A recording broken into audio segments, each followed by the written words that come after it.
Shalom, brothers and sisters. Israeli startup Supermeat gets kosher certification for lab-grown products. Orthodox Union certifies Israeli brand of lab-grown meat as kosher. The OU, the most prominent kosher certifier in the United States, recognized poultry products from Israeli startup Supermeat as kosher. The company announced this on Wednesday. The startup is part of a growing industry that aims to provide an alternative to traditional meat by creating the food in a laboratory from stem cells. This collaboration aims to bridge the gap between scientific understanding and halachic adjudication, setting unprecedented standards in the cultivated meat industry. Rabbi Menachem Genak, CEO of OU Kosher.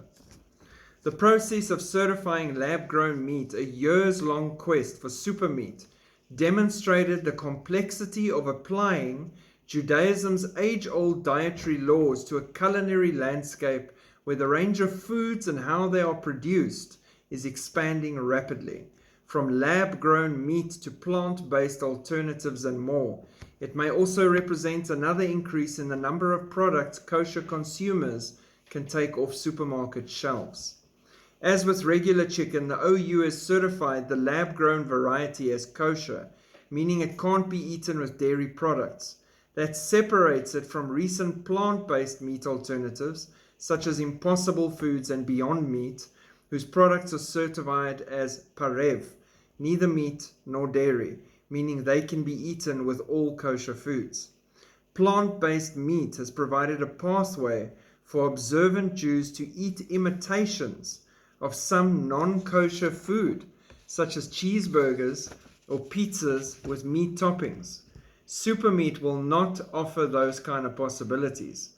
Cultured meat should be designated as meaty according to the rabbis, even though there will be no need for kosher slaughter, inspection or injury, deveining, soaking or salting to remove blood, wrote Rabbi Daniel Naveen's. Now the interesting thing here for me, besides I'm totally against lab-grown meat from stem cells, gross. It's just wrong on too many levels. This small little thing that they've done here, and I want you to see this, the same way that the devil changes one small thing that becomes another and another and another. Now we know we can eat anything, right? We're not under the law like they are. But they have this rule for kosher food. Now they can bend it for lab-grown meat. No slaughter needed, no anything, the whole process, no removing the blood, no deveining, no checking and inspection for injury or anything. All those laws out the window. We accept it. What are you going to accept next? You're going to be eating bacon next year? Lab-grown bacon? Right now they say they're not because, lab-grown pork is still coming from pork. But how are you just tossing your age-old rules so easily? Just a small deviation. And when you do a small deviation, you deviate further and further and further. That is how it works.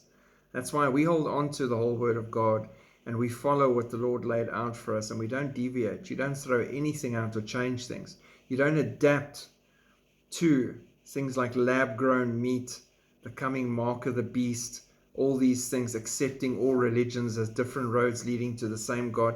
We don't. We hold the line. So yeah, this is very interesting. Is it because it's an Israeli company? Who knows? Interesting times we're living in. Glad I don't have to be here for their lab-grown meat. God bless. Keep looking up. Shalom.